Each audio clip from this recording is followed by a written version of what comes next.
Stanza number 5. So we're in the commentary on that. Now, I keep saying that this is not about grammar, but we're getting at the actual objects clearly by way of that has something to do with grammar. I can't claim it's got nothing to do with grammar. It's got something to do with grammar. But we're getting at the actual objects. And it's a mistake to think that we're just dealing with language. We're getting at these topics, we're getting at our feelings, we're getting at who went to, what is it that's meeting in Europe? NATO? Is it NATO? It's a NATO meeting. Who's representing the U.S.? Who went there? President and his wife. Yeah. So, we want to know who the goers are.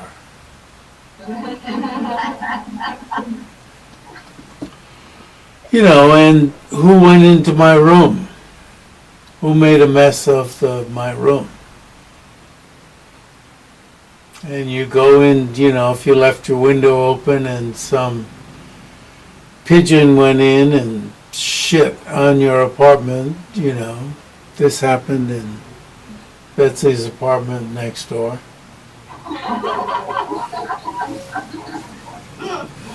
They usually just come and shit on the balcony.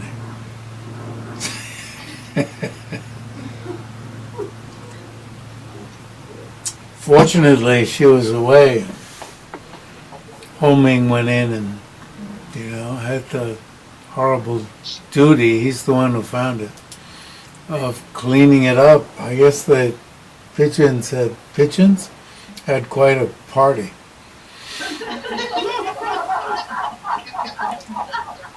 So you want to know what went in, who went in, and you figure it out. Who got in? Where did they go? Where? So, one way, double going. One going, if we look at the paragraph, is that due to possession of which the path, this area, obtains the designation the being gone over. Oh, there's some shit over here, so the pigeon got into here. And there's some shit over here that went here. And he must have been thinking, did the pigeons get into her bedroom? So he looks and there's no evidence. So their path, the area they went over, got into, is not over there. Oh, that's fortunate about that. You can imagine what a mess that would have been in. It didn't have any, right? If we use the language here, it didn't have any going. No shit deposited in there. We got to bring it down to, got to make it lively. Because it's not in some, area of inapplicability. So the person comes back and says, why are you so excited? Let there be two goings. What's so wrong with that? What fault is there? And the answer is, there is this fault.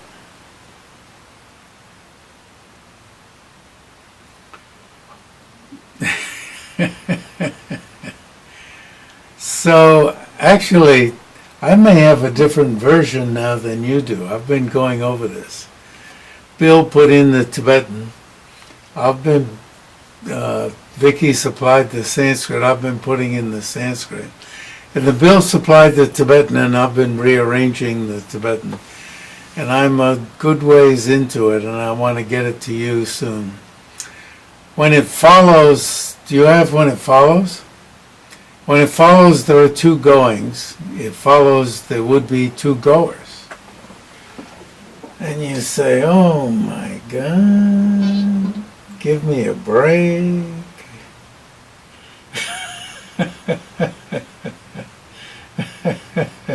It's like somebody's got you on the stand. And, you know, when you're in the courtroom, you can't leave the seat.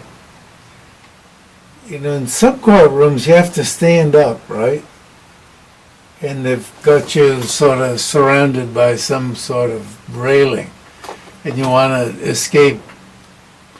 In the U.S., you're sitting down, and you've got a little bit of a railing, and you can't leave that area.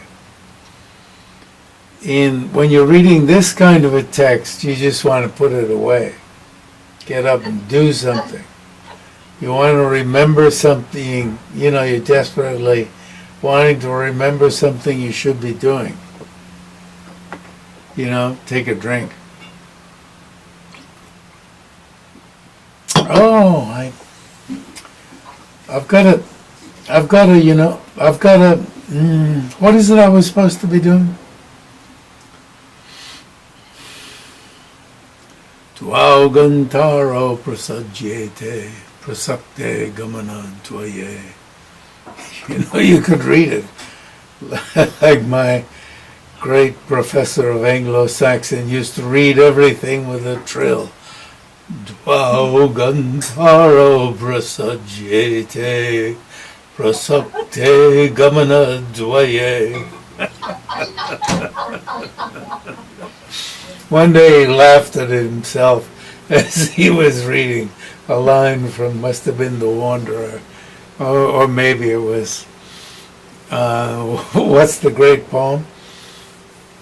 Anyway, he said, I read everything with a trill, and laughed at himself. But we loved his trills. Beowulf, yeah.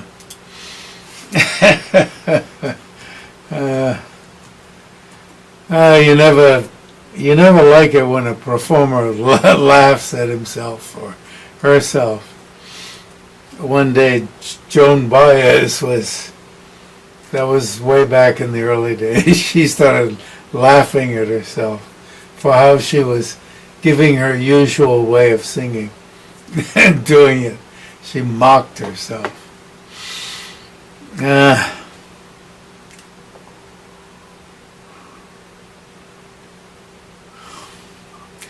Because a going without a goer would not be feasible.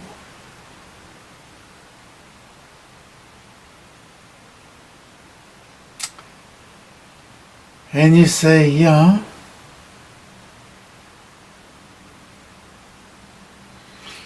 And then there's this, you know, almost laborious drilling of it home. An action necessary, you know,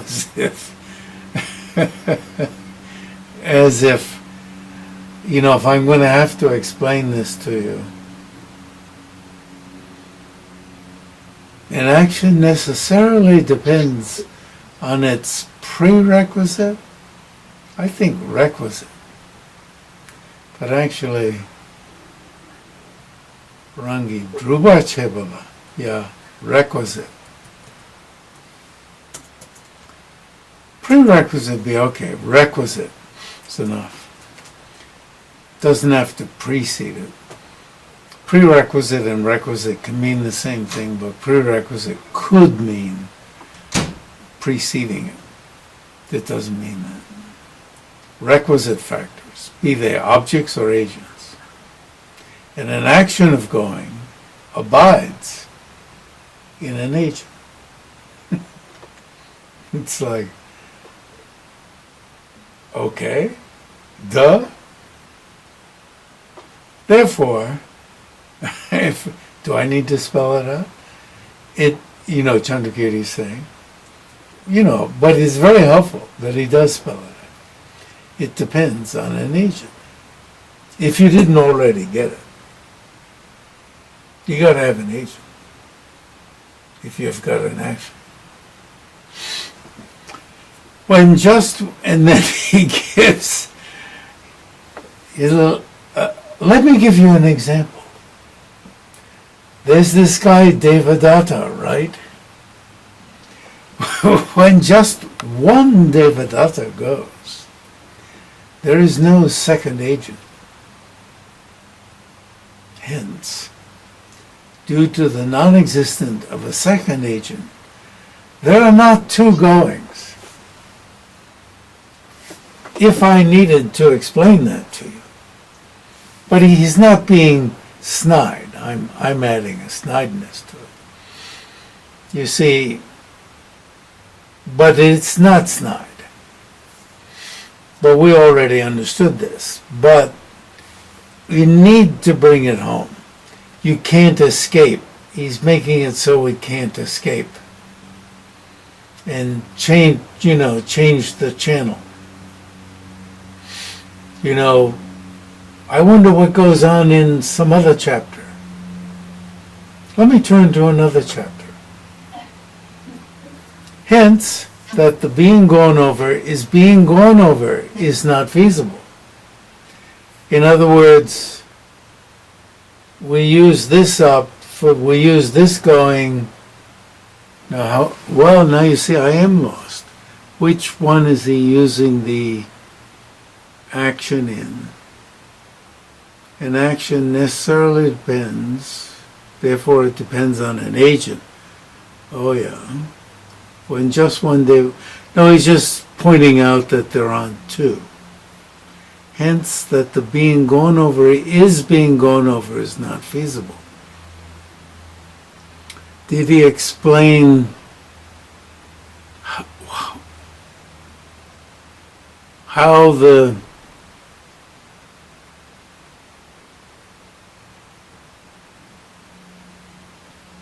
there's two? He didn't say which one is using it, the goer or the being gone over, right? He didn't laboriously explain it. Or did he?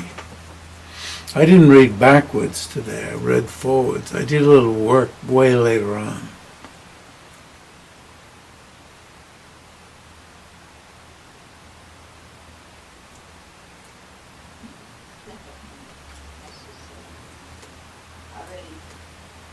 You need one going in order to call it a goer. I'll just add it in. And you need another going for the area, to affect the area, to call it the being gone over.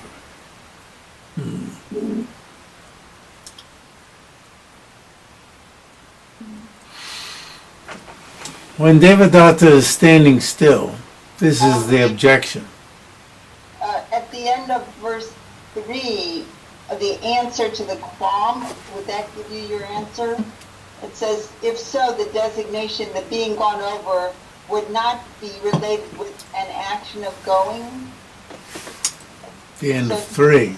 Okay. Well, let's go back and take a look. We can't be lazy. I'm not sure, but... I was being a little lazy.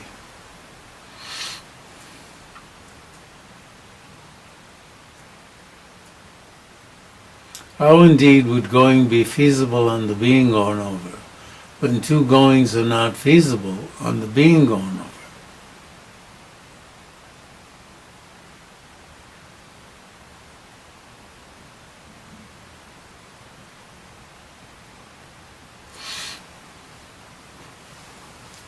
In the explanation it says, let us allow the path to be designated the being gone over. However, it is not feasible for a further is being gone over. Why do there have to be two? Oh, the action is being gone over. The action.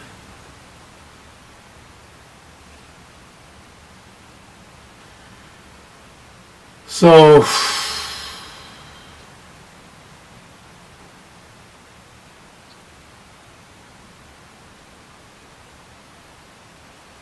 the being gone over is being gone over. Is he saying you're going to have three? You raise a good point. Eventually he's going to say you have a goer. Why do we call that goer a goer? Because that goer has some going. So that's one going, due to which we call the goer a goer. Then you have the area gone over,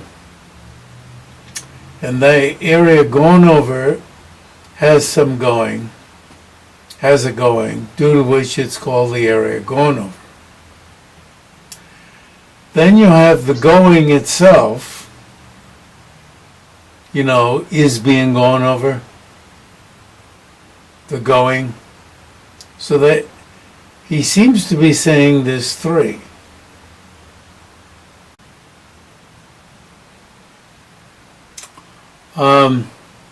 So now the objection is, when Devadatta is standing still, does he not talk and does he not look about? Does he not look about?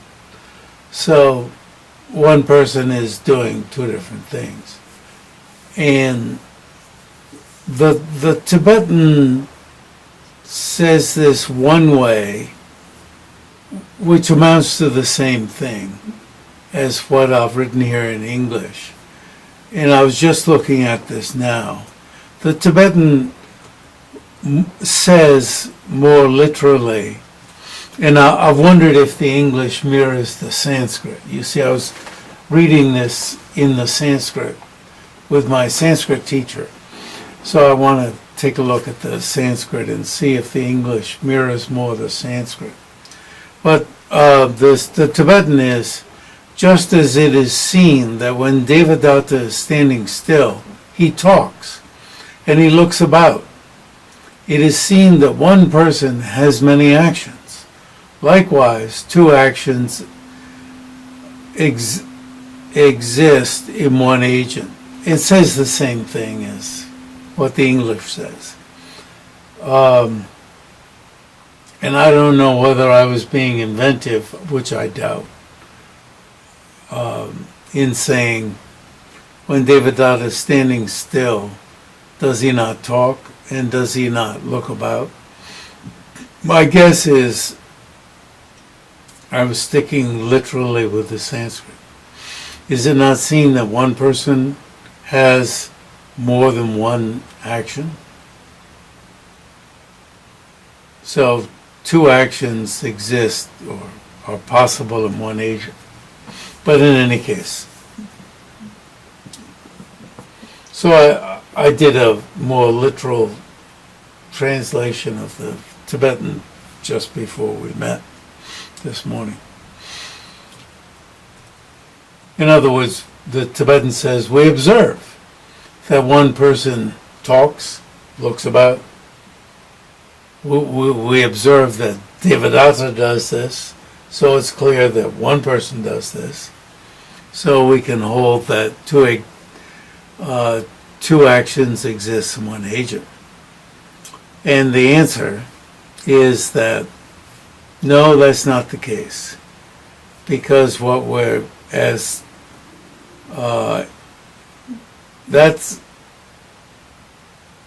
the point, the example you're talking about is these are the capacities of a person are doing these two different things. The person is just one, the substantial entity. The word is dravya, dze, which nowadays we translate as substantial entity. I didn't want to call it substantial entity, and I may have been right to just translate it as entity at that time. Frankly, I have a lot of respect for Junior Hopkins, Junior Jeffrey. And if he did it as just entity, I'm like this when, oh, I don't want to just jump at our usual translation as substantial entity. And it's Tsong-kha-pa who identifies it. What Chandrakirti is talking about is the person. And when he says capacities, it's the tongue and so forth. It's the tongue that's doing the talking. And it's the eyes that are doing the looking.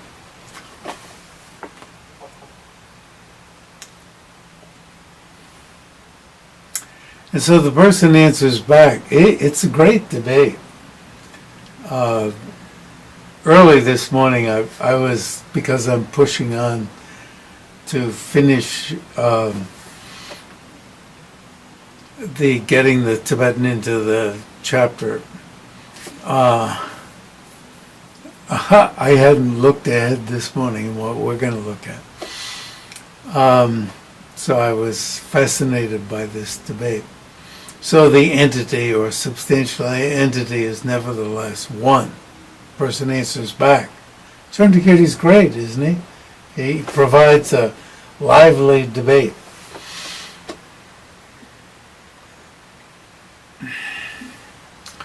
So, let it be so, still.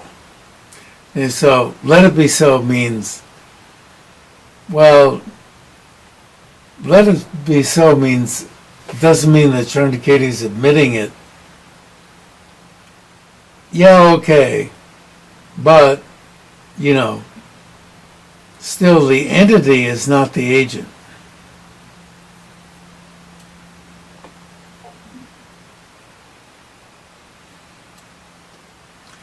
What is?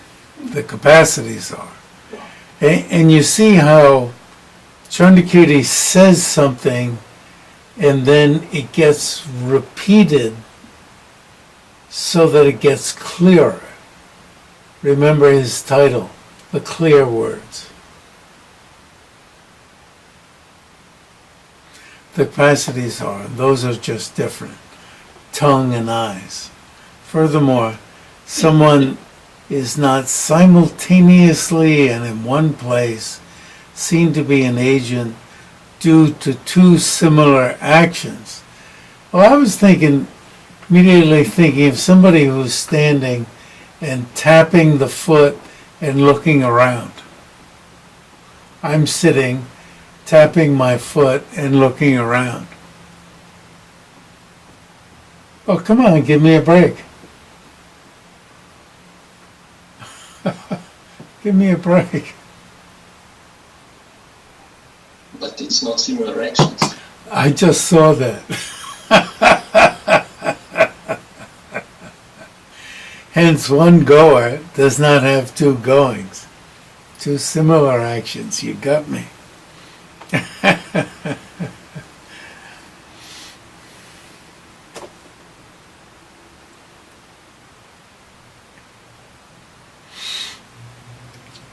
So then the person answers back. Even so, going is still apprehended in a goer. So even so means, okay. So that, let it be so, maybe has more force. Deyindu chuk me.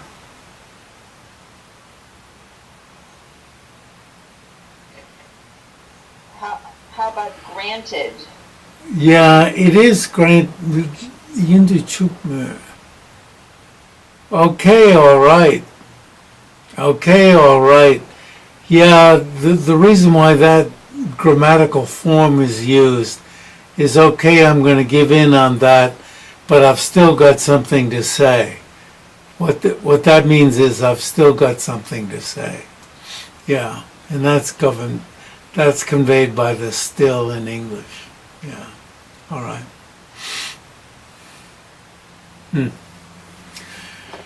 Going is still apprehended in a goer, so the person's hanging in there, devadatta, because of the expression, we say he is going. Hey, come off it. We have in common parlance, we say he is going. Therefore, going exists. Because of the existence of a goer who is the base of going.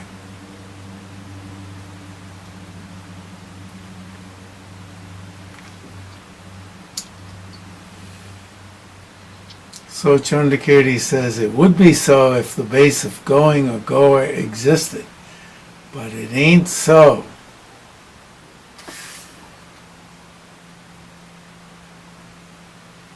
Without a goer, going is not feasible.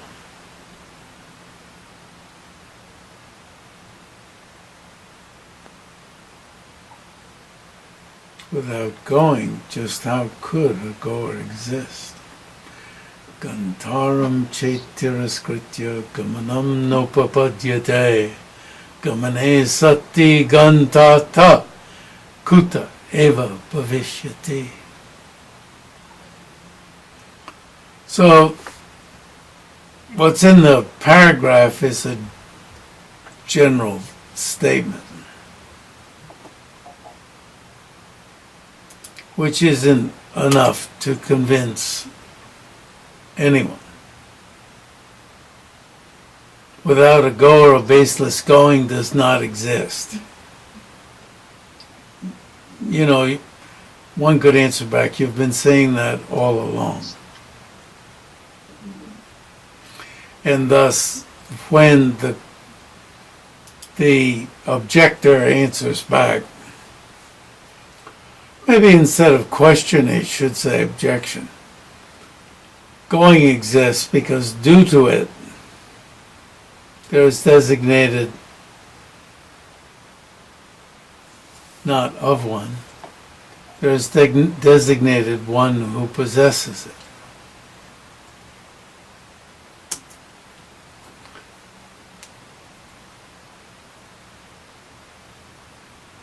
If there were no, blah, blah, blah.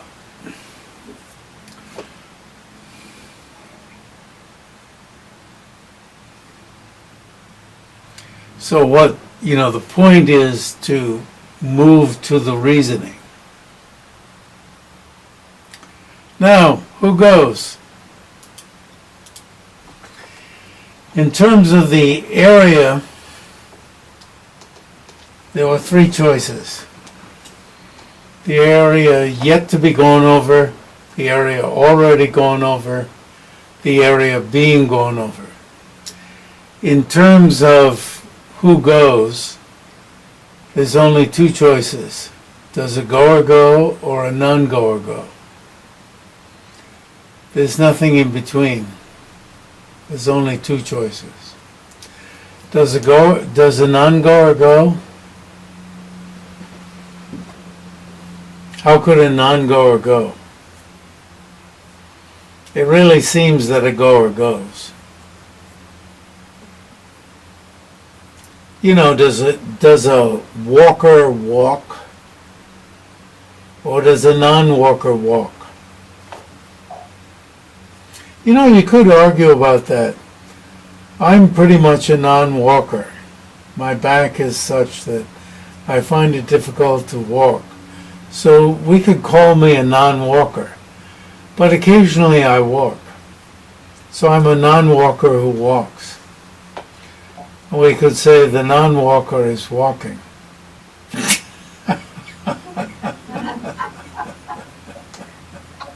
the non-walker's sitting. Yeah. Yeah, does a sitter sit? Yeah. The sitter is sitting. Does a non-sitter sit? Maybe somebody who walks a lot is a non-sitter who sits. Maybe somebody who you never see sitting would be a non-sitter. Just,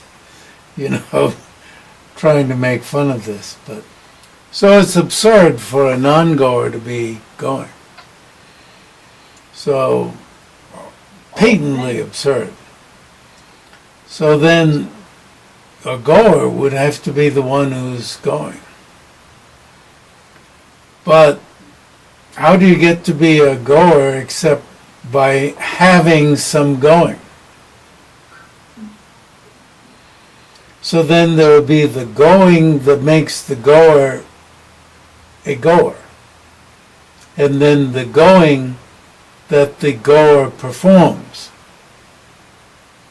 So there has to be two goings.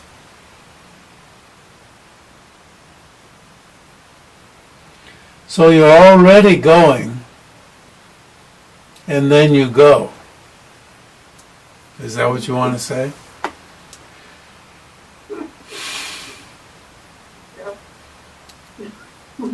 So, you know, if you went to see a shrink, and the shrink said, "What are you thinking about nowadays?" And then the shrink would, quite quickly assign you the prescription to enter the hospital. Right, I guess. Goer.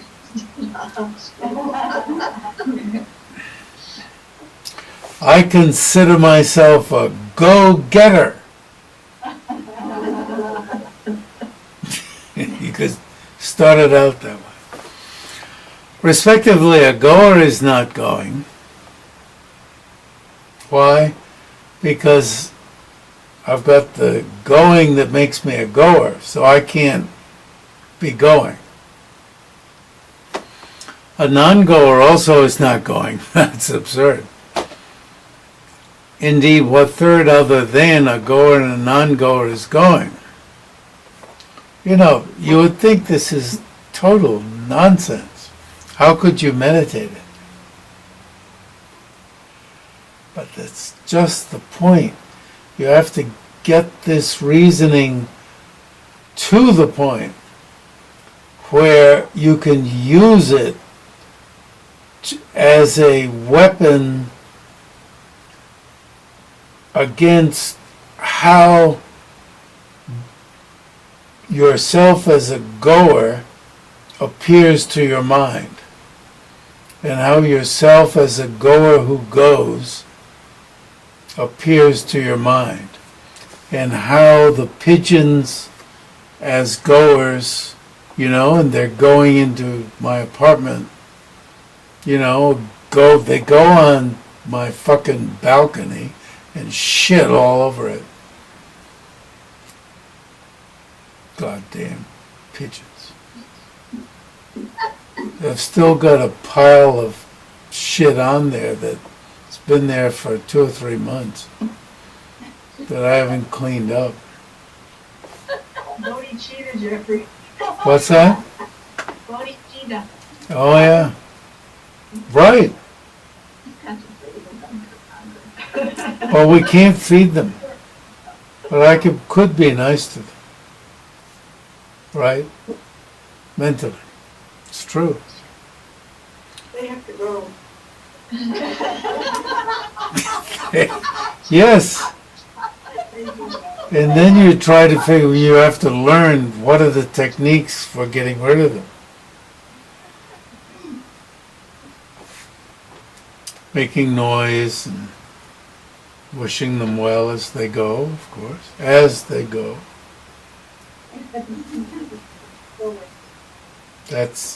They're going. As goers, they're going. That's our goal. Temporary goal. Okay. Can you imagine meditating this? Yes.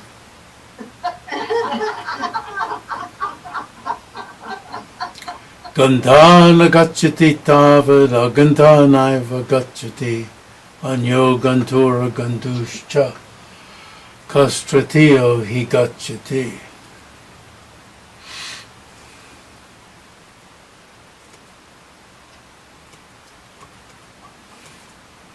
Betsy and I used to we had most of this memorized, so as we were waiting for a movie way back, few decades ago, whenever it was, maybe more than a few, recite them waiting for a movie.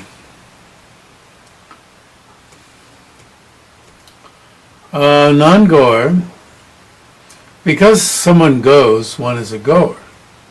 True enough. Respectively, a goer is not going, and how one is not going will be explained in the next 3 stanzas. Good. A non-goer is not going, either because a non-goer is one, either because, you look at your watch and you think, when will this end?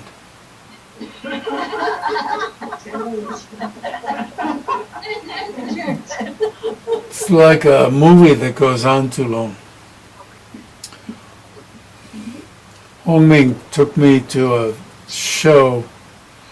He gets these things because he's a reporter, where they were just screaming, singing, So I moved to the back of the theater, and it was still screaming and shouting. So I went to the lobby.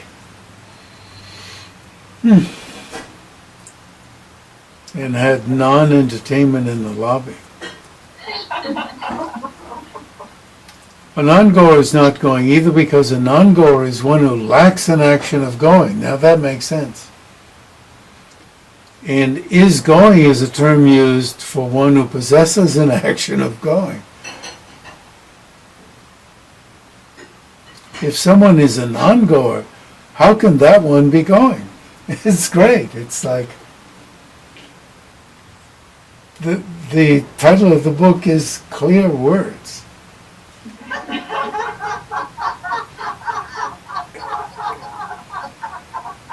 If that one is going, that one is not a non-goer.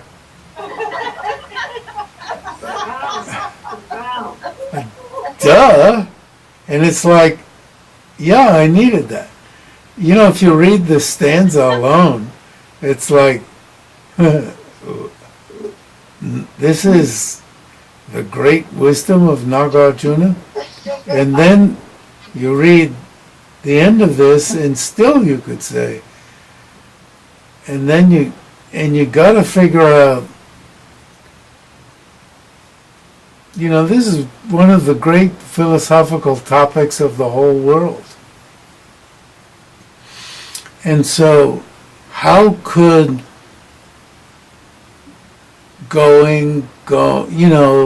area going over these 3 things, these 3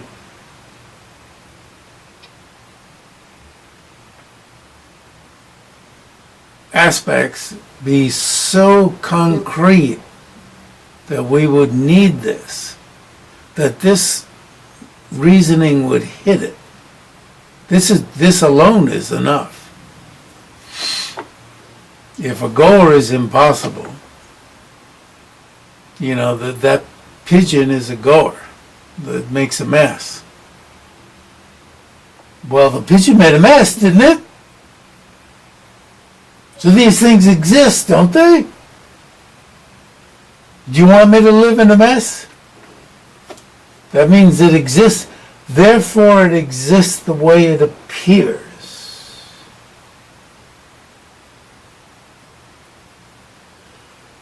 And somehow, if you develop this non-finding, then even shit all over your living room is, you're going to have a consciousness even of that is going to be entirely different. That's going to put that perception in its place. You'll still clean it up,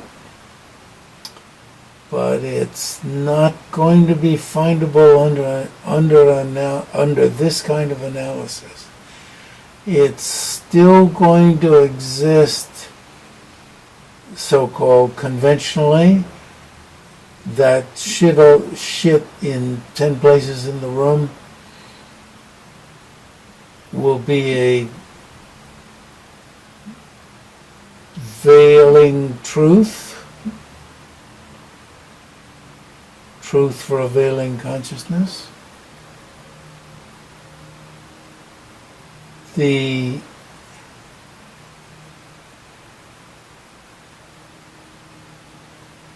what was my word? Destructo,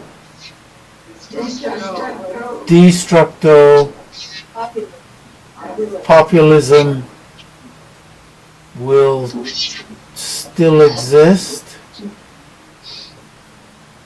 Not still, it still is difficult. Will exist in a different light.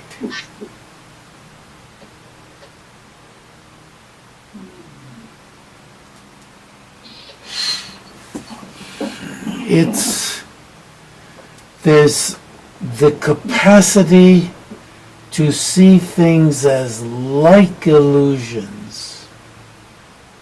You see that there are not two levels of truth.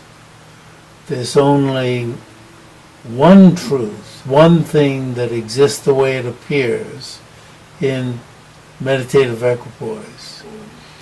The other is, well, to use Trump's word, a fake truth. It seems to exist the way it appears. It doesn't exist the way it appears. And you need some sort of diamond instrument to see that it doesn't exist the way it appears.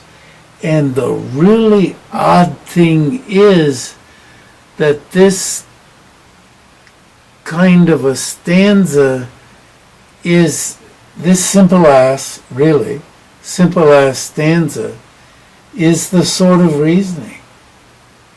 I mean, it's like mind-boggling.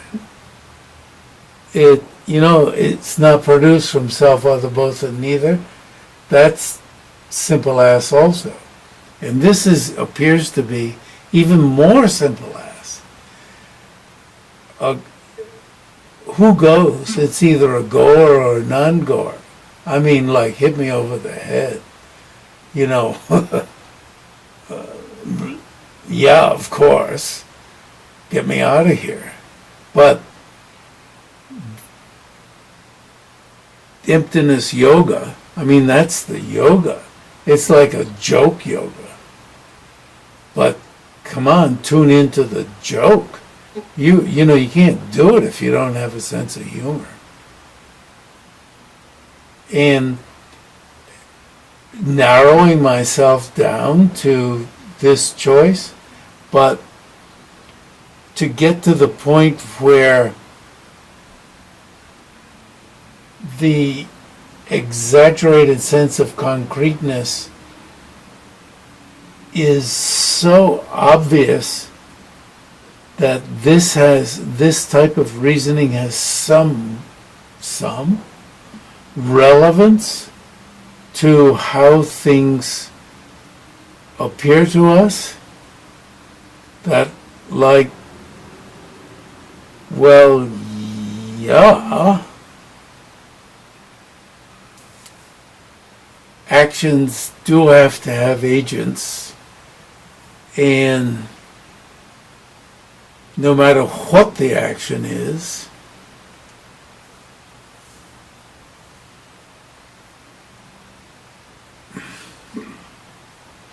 there's something untenable about it. And it's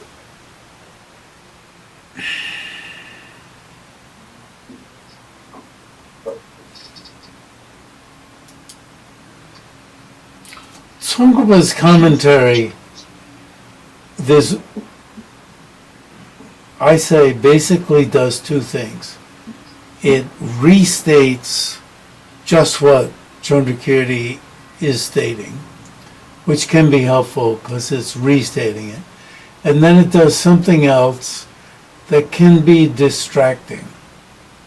it tells how things do exist conventionally. That can be distracting. You can get, it's like, Chandrakirti's commentary is so radical. It's pushing you into these reasonings proving emptiness. Tsong-kha-pa is also rescuing conventional truth, which, remember, isn't a truth. It doesn't exist the way it appears. He's also rescuing that. And it can be distracting. As someone said to me,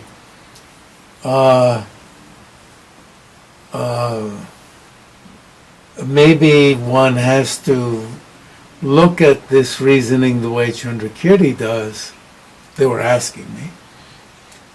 Maybe one has to look at it the way Chandrakirti does and not get off in how things do exist conventionally. And what the meaning was that gets to be a distraction, because Tsong-kha-pa is showing how things do exist conventionally. Because when you look at how they do exist conventionally, you can't help but give them excessive concreteness. So I'm doing Chandrakirti and Tsong-kha-pa simultaneously, putting the two together, and I'll be sending you both, and I'm warning you or informing that, number one, it can be helpful to see Tsong-kha-pa's restatement of Chandrakirti's reasoning, just because the sentences are slightly different and can open it up for you. And on the other side, his rescuing of the conventional existence of the going area, going over, and what's the third? Goer. Can be a distraction. But it also might draw one into a reflection that gets you involved in the three, gets you involved so that you can make use of the reasoning about emptiness more so. It might have that effect. So just a warning on that. All right, so I'll make a nice mark here so that I won't get lost next time. So it's most enjoyable. I'll have to say it was when I was working on this material after quite a bit of time that in my study with Ngawang Langden, when he was teaching me Tsong-kha-pa's illumination of the thought, this provided background for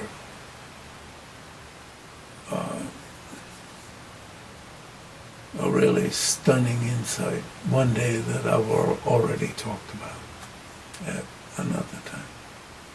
So these things feed each other in many, many profound ways.